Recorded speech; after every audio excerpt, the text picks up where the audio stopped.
Assalamualaikum warahmatullahi wabarakatuh. Alhamdulillah wassalatu wassalamu ala Rasulillah. Tidak ada hari bagi seorang muslim kecuali menggembirakan. Setiap hari baginya adalah hari-hari yang mulia karena hari itu Allah berikan dia umur dan kesempatan untuk bakti dan juga beribadah kepada Allah Subhanahu wa taala. Dan di saat dia memiliki dosa-dosa dia masih punya kesempatan untuk bertobat. Oleh karena itu setiap hari bagi seorang muslim adalah hari yang istimewa. Namun dalam Islam ada hari lagi yang memang dikhususkan bagi setiap muslim untuk mereka bisa menambah ekstra penampilannya lebih bagus, mereka lebih menampakkan kegembiraan, dan itulah dua hari raya, Idul Fitri dan Idul Adha.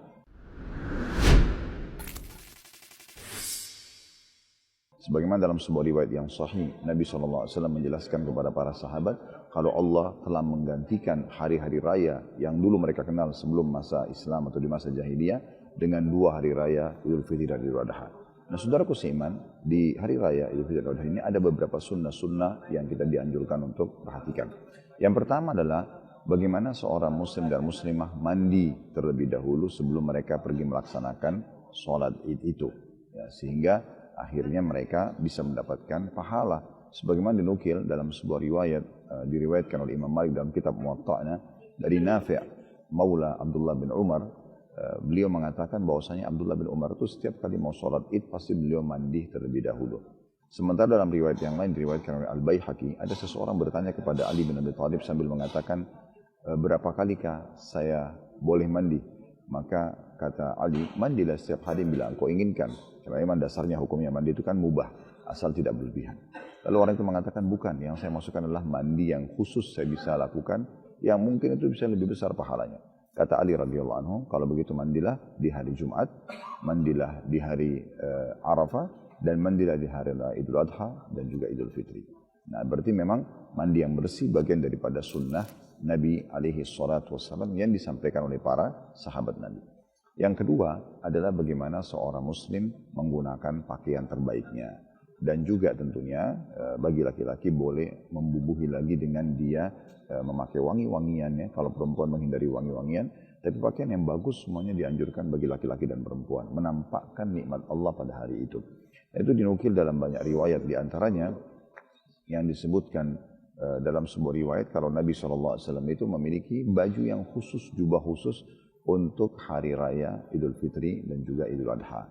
Dan juga dinukil oleh Al-Baihaqi bahwasanya Abdullah bin Umar memiliki jubah khusus yang beliau pakai di hari raya Idul Fitri.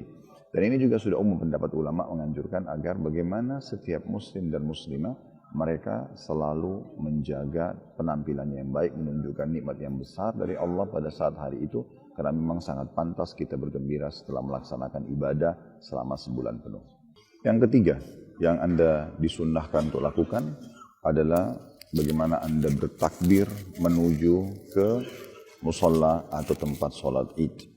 Dan ini sangat dianjurkan sebagaimana dinukil dalam sebuah riwayat yang disebutkan oleh Ibnu Abi Syaibah, dan ini disahihkan oleh Syekh Albani.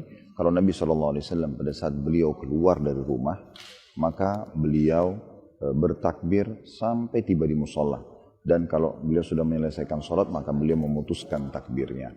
Dan takbir sudah sangat masyhur tentunya, Allahu Akbar, la ilaha illallah, Allahu Akbar, walillahil hamd.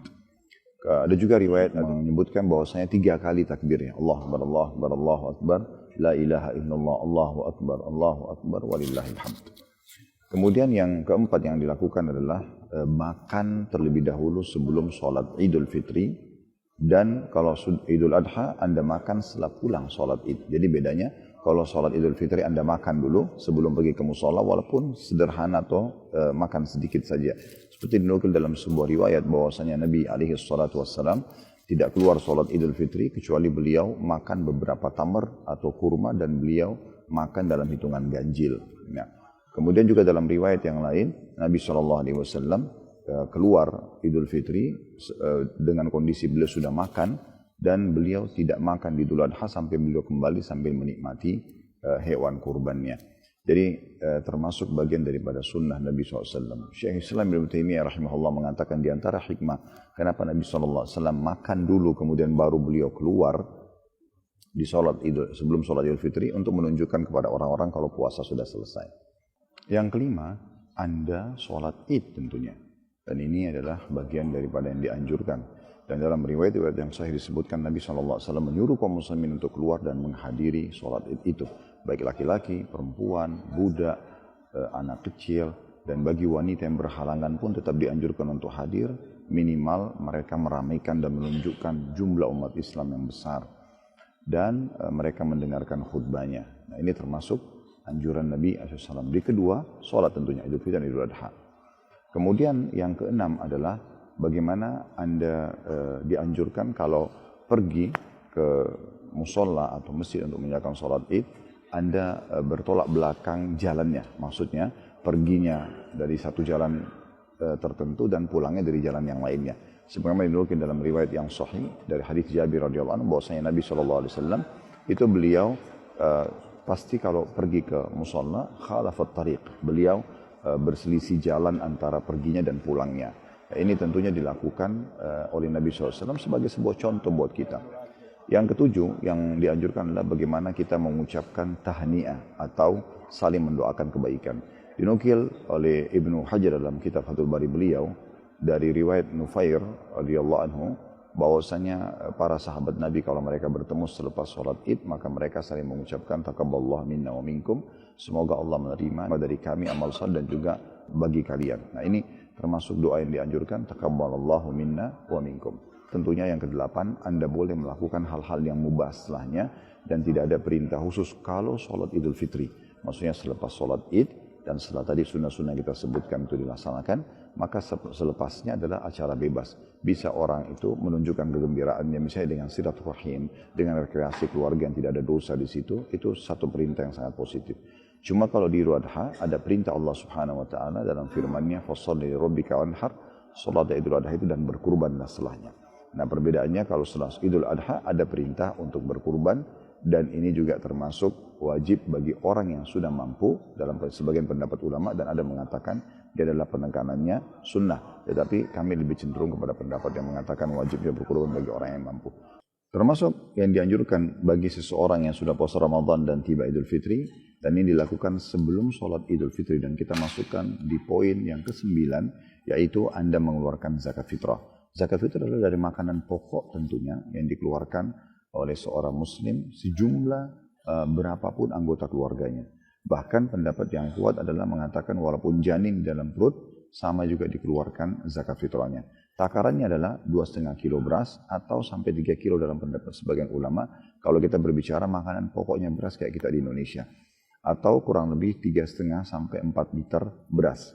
Dikeluarkan misalnya satu keluarga itu ada sang ayah, ibu, dan 3 orang anak. Berarti mereka mengeluarkan 3 kilo dikali 5 orang itu. Kemudian dikeluarkanlah dan diberikan bisa kepada satu orang atau beberapa orang.